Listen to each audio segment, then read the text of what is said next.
மிக முக்கியமான ஒரு விஷயத்தை சொல்றேன், நல்லா கேட்டுக்கோங்க. மிக முக்கியமான விஷயம், வாழ்க்கை பிறப்புங்கிற ஒரு கோட்ல ஆரம்பிக்குதா இல்லையா? அந்த பிறப்புங்கிற கோட்ல ஆரம்பிச்ச மாதிரியே மறுபடியும் மரணம்ங்கிற அதே கோட்ல வந்து முடியும். பிறக்கும் போது எப்படி ஒண்ணும் இல்லாம வந்தானோ அது போல மரணிக்கும் போதும் ஒண்ணுமே இல்லாம எல்லாத்தையும் விட்டுட்டு போயிருவான். அவனுடைய செல்வம், சொத்து, குடும்பம், குழந்தை எல்லாத்தையும் விட்டுட்டு ஒண்ணும் இல்லாம பிறந்தது மாதிரியே போய் சேர்ந்துருவான். அப்ப எதுக்கு இந்த வாழ்க்கை, எதுக்கு இவ்வளவு பெரிய போராட்டம்னு கேட்கக்கூடியவங்களுக்கு இறை தூதர் இந்த 3 செயல்களை நீங்க உலகத்துல வாழும் போதே விதை போடுங்கன்னு சொன்னாங்க. அது பின்னால நீங்க அறுவடை செய்வீங்க, நீங்க மரணிச்சதற்கு பிறகும் உயிரோட வாழ்வீங்க அதன் காரணமான்னு சொன்னாங்க.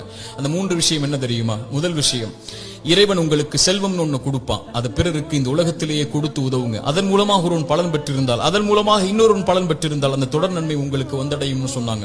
இரண்டாவது, இறைவன் உங்களுக்கு கல்வின்னு ஒண்ணு கற்றுக் கொடுப்பான். எதுவா இருந்தாலும் சரி, ஒரு எழுத்தா இருந்தாலும் சரி, அது பிறருக்கு பலன் பெற கற்றுக்கொடு. அதன் மூலமாக அவன் பலன் பெற்றிருந்தால், அதன் மூலமாக பலன் பெற்றிருந்தால் அந்த நன்மை வந்து சேரும்னாங்க.